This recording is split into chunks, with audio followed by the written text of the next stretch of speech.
if I buy through Simple Health in some, with, whatever. Do you use specialized architecture for, like, do you use advanced analytics or anything like that for your core data or some of these services, or is it or is it more sort of generic architectures to do this? Tell me a little bit about that.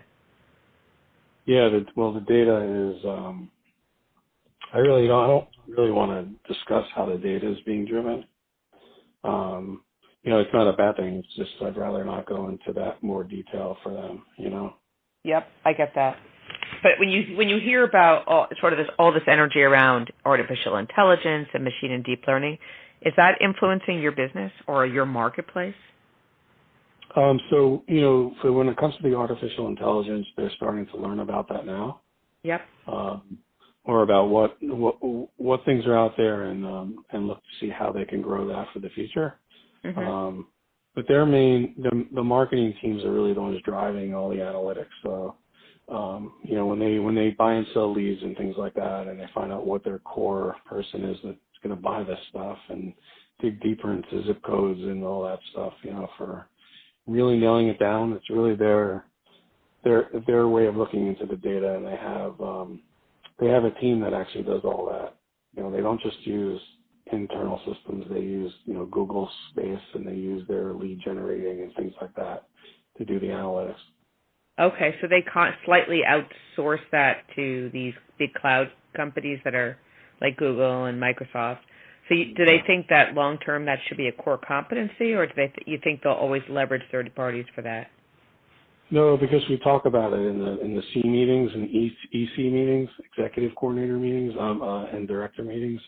We talk about how we can leverage the data in different senses of figuring out what's better for the future instead of what we know today. Okay.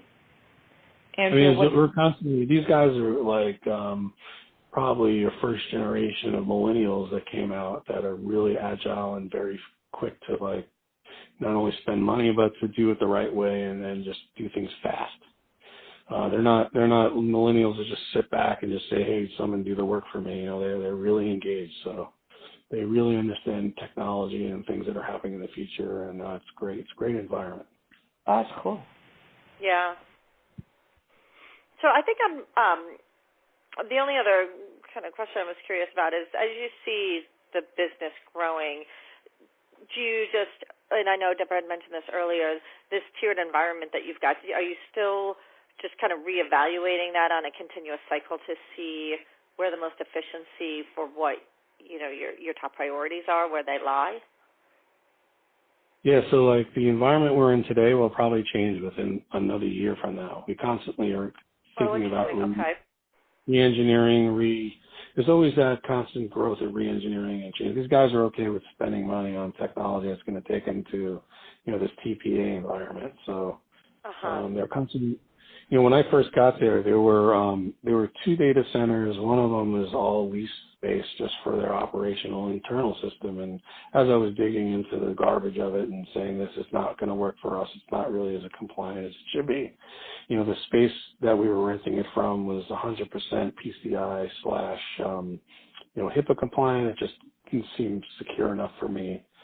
Knowing that, I watched how their team members that were managing the data centers, not even ours, it was a third party that ran the place. I didn't think it was such a great environment that we moved everything off there into our own personal, private place in Miami to another location. So, it constantly changes the environment. It's not, you'll be somewhere for a while, and then once, it's just growing pains between, the siloed environments and the people there, and then them growing in a fast pace. And you can't stay in the same thing for a long period of time. You always got to think, what's the next, and where am I going next? Yeah, definitely. And it sounds like you do that pretty frequently, so you've managed the transitions of those in a way that's not too disruptive. Yeah. And sometimes, believe it or not, you'll do something and you'll be done. You'll say to yourself, I'll be done in 3 months. And then when the third month comes up, you can't finish it because you're in something else. And when you don't finish something. Yeah. No, I'm sorry, go ahead. No, it's all good. So